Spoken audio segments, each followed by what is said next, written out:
should be live again in a second. Hopefully. Yes, we are live. Fantastic. Right, hello again there, guys. It's another team-based report from our channel. This time it's the Titans report for week 4. This is going to be a rather ranty episode, I suspect, after what was possibly one of the most abominable games I've ever witnessed from a professional football team, with the Texans beating the Titans 57 to, what was it? 14. I actually forgot you guys scored points. I'm not even a Titans fan, as anyone seeing this knows, but I found this massively infuriating to watch. So, do you want to start us off, Arnie, with how you were feeling? Well, as you can imagine, I'm not feeling great. No, I suspect not. It was shocking. I mean, I don't know where to start. It was possibly, as a Titans fan, one of the worst performances, if not the worst performance of a Titans team. I mean, we are considered to be a playoff team this year, and to me that doesn't look like a playoff team right there. The secondary woes in this game were so bad. For the first half, the offense looked at least a little bit capable.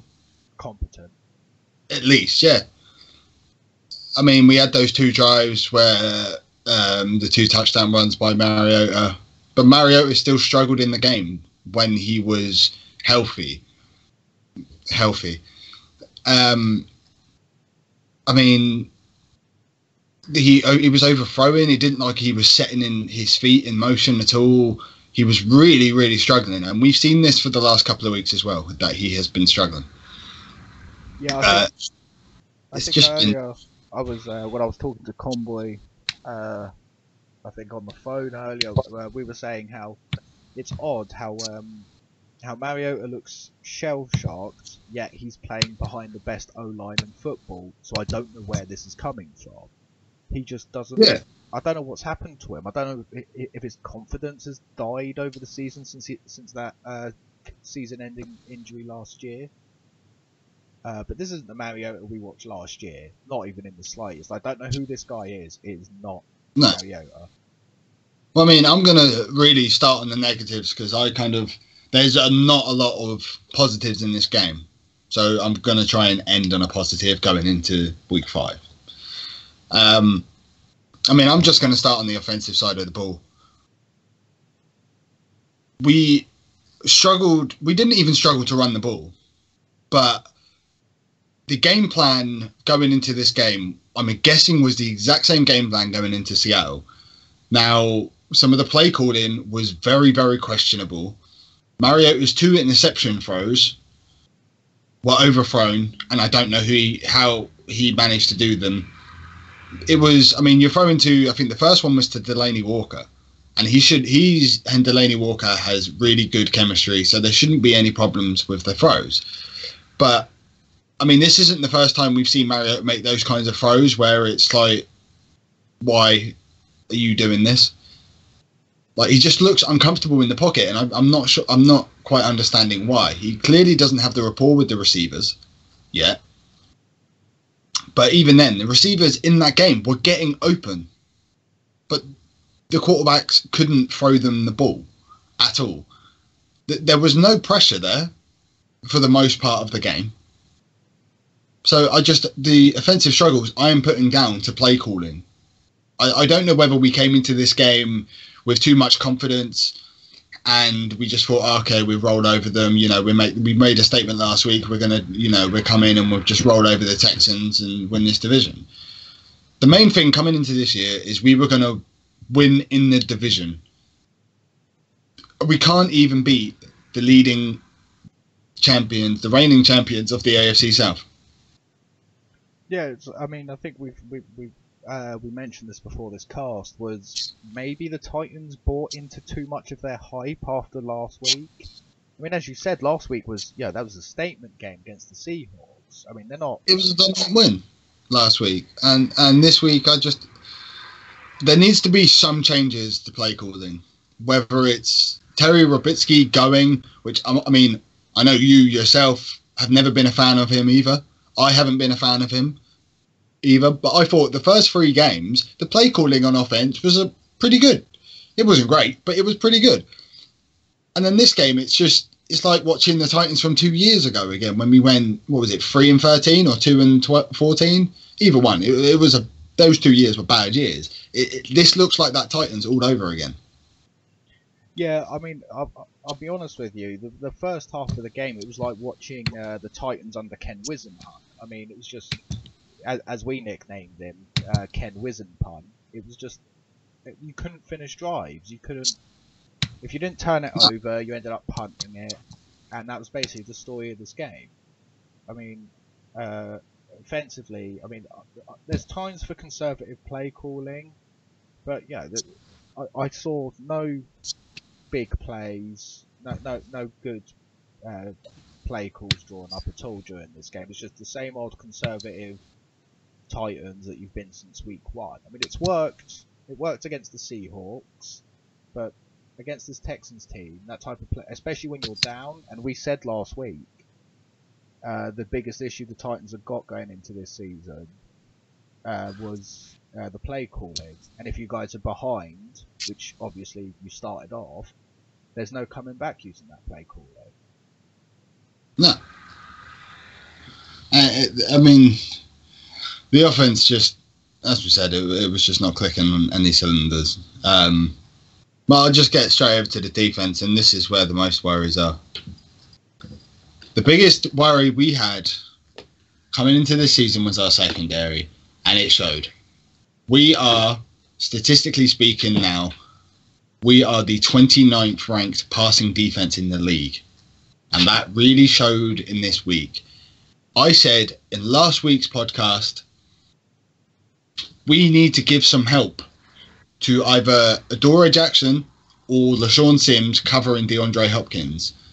All game, we left him single covered. There was even a couple of plays where we were in zone coverage, only rushing 3 guys, and DeAndre Hopkins had no one on him. No one. And you can't leave a guy like that unblocked. He is the most targeted receiver this year. How are we going to leave him unblocked? The secondary was, I mean, Adoree Jackson really showed like he was a rookie yesterday. It was terrible. He made a really bad play on a pass interference call. It was a complete rookie mistake. I mean, he's been playing quite well this year. But the Logan Ryan, I think, needs to try and make a step up and become that number 2 corner. Because he is playing really well in the slot. He has shut down the guys in the slot. But I think we need to step him up to that number 2 corner. We can't have LaShawn Sims. He's getting burnt on every play. It's dreadful. And the safeties, I mean, we are missing Cyprian still. And again, it showed this week. But Kevin Byard, I thought, actually had a pretty good game.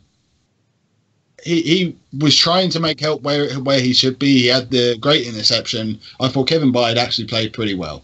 But he can't do it on his own in that secondary. No, I mean, watching the game is the fact that you only had DeAndre Hopkins single covered. I mean, watching him, the receptions he did have, you're watching it, he's burnt his man, and the safety's like a couple of yards off the other side. It's just like, and you wonder why you're losing. I mean, I don't know what Dick LeBeau was doing going into that game, because it didn't look like, it's a rookie quarterback, so you'd expect Dick LeBeau to, give him some looks he's not familiar with, crank it up a notch. But it just looked same old stale. It just looked easy. The thing is, that's the problem. It looked easy. They drove down the field with ease. The first 2 drives, we were doing pretty well against the run, as we have been all year. But then the defense got tired and we got gashed on every play. They were going for like 8 yards on every single play they had. And it was ridiculous. I mean, the defensive line, there was no pressure at all. I mean, you had the sack from Casey and the sack from Morgan. I mean, Morgan had a bit of pass rush, and Casey probably had his best game of the year so far, but it's a pointless game for him now. I mean, you can't have your best game of the year when you get drubbed 57-14. I mean, it's just disgraceful on that defense right now. I mean, no one is helping each other out on that defense. This scheming is terrible. I mean, we were rushing 3 guys for the majority of that game. I mean, I understand that obviously we're going to give the guys extra help in the secondary, but we're rushing 3 guys. We've got 8 defensive backs, and yet we still can't cover them. I don't understand how that happens. It's disgraceful. Dick LeBeau needs a kick up his ass, and so do those players. And I really hope this game is a kick up their ass, and going into next week, we are fired up against that Miami team. But again, they will be as well after what they just had happen for them. I don't know, man. They've got Jay Cutler quarterbacking for them. I don't think you can have a quarterback who gives less of a shit than him. Yeah. I mean, I know at the moment. I mean, that's all I'm going to talk about in defense, because it's bad. Put it that way. I mean, we are one of the worst defenses in the league right now. Yeah, well, you did say last week was obviously the major concern to the Titans following the Seahawks win is the ability to cover elite receivers. And if anything, this game has exposed that Titans defense for what. The thing is, another thing I said last week, going back to the Seahawks and the Jaguars game, is if we keep it close in the first half, which we have done, and grind out on the run to knacker out that defense, then we've opened up their defense, and we could be able to pound them, and we win the game that way. That's how we're seeming to win this year. But the problem we're having is we're scoring the majority of our points. I mean, we were averaging 60 points. We had 60 points in the second half over the first 3 games. So we were winning in the second half. We were not playing in that first half. We were scheming out in that first half. But I said the problem we were going to have is we get a big deficit in that first half, we will not be able to come back from that. Because if we've had that big deficit, it means their defense has not been on the field, which means then they're not tired out. So we can't then go with our game plan. And if that's our only game plan, which it looks like it to be that after this weekend, then I don't expect a very good season. So your hopes have been slightly dashed by this absolute rubbish. The thing is, the talent is there. The talent is there, but the coaching is not. I don't put a lot of the blame on Malarkey. I think Malarkey has done a great job bringing in players. Him and John Robertson have done a great job bringing players in. They have done a great job fitting this scheme of players. But they went very heavy, obviously, offensively over the last 2 years, that we've forgotten about defense, and it's showing and it's hurting. I think before this year, I think a lot of analysts and a lot of other people had the Titans for playoffs this year. After that, and after seeing the defense for the first 4 weeks, I'd say we're probably a year off. Well, I suppose. I mean, I know there's a lot of Titans fans.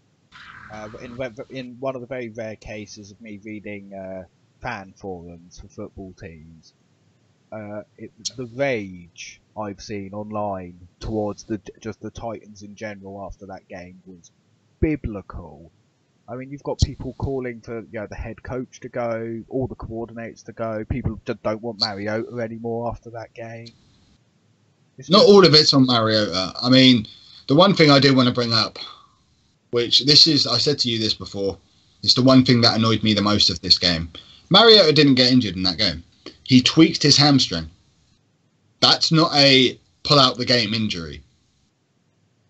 So basically, because he got injured on the play where he was on his second rushing touchdown, he landed a little bit awkwardly. I can see it might have been a little bit of a stinger. But then he had the next drive, which he still played, and he threw the interception. Now, Malarkey said that interception was because of the injury. Then he came out after the half and warmed up. And then he said, no, I'm not feeling good, I'm not playing. Apparently. Now, it wasn't until I think it was like an 8-9 minute drive by the Texans, which ended in a touchdown in that third quarter, that then we ruled him out for the game, or we even found out he was injured. And I've seen a lot of Titans fans have been saying this, and I'm saying this as well. Malarkey just threw in the flag. That was it. He was done. He was done for that game. He knew that game was over. And I mean, as much as I've been saying Malarkey's not the problem, that is not the attitude you want. We were down 3 scores, but we've seen ridiculous things happen in the NFL.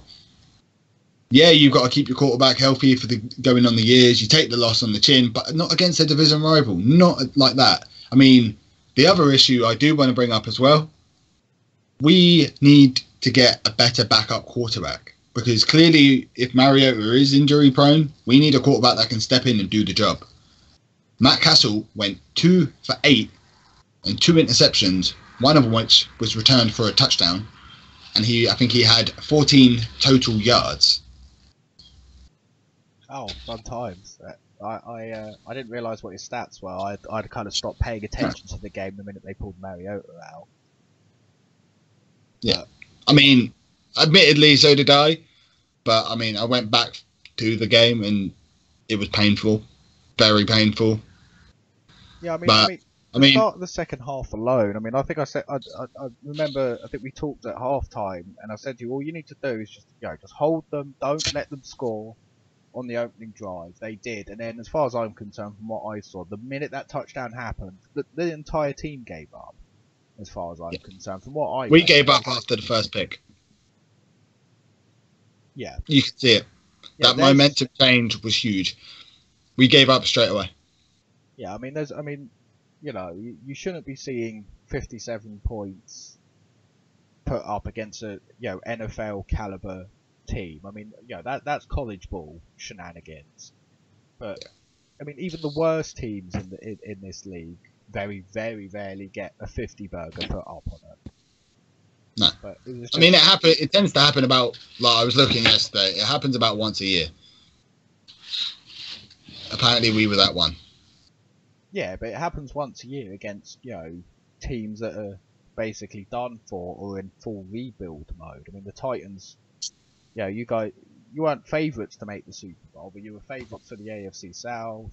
You've got all the hype around the offense you've got. And the thing is, I mean, now I'm going to end on a higher note. Moving on. We can still win this division. We're all 2-2, apart from the Colts, who are done. Well, they could still come back, depending on Andrew Luck. But for the most part, we are still well in this division. We have to take this game as a reality check. We have to come back next week stronger. And we have to make a statement next week. We have to make a big statement and win that game. And we've got the next 4 games in our schedule are really weak. We've got Miami, the Colts on Monday night, and possibly without Andrew Luck, I'm hearing as well. Browns, and then the Ravens. I mean, I'm expecting 4-0 from that.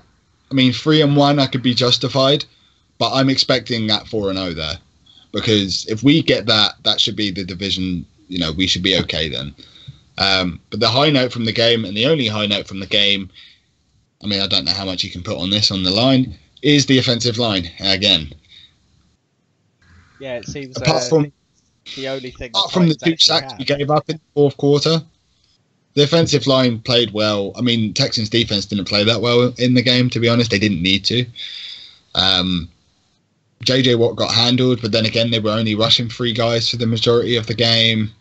I mean, I don't know how much you can put on the offensive line being good, but I mean, Lewan gave up his first sack in 2 years, which ended up in a forced fumble. But he gave up a sack last year.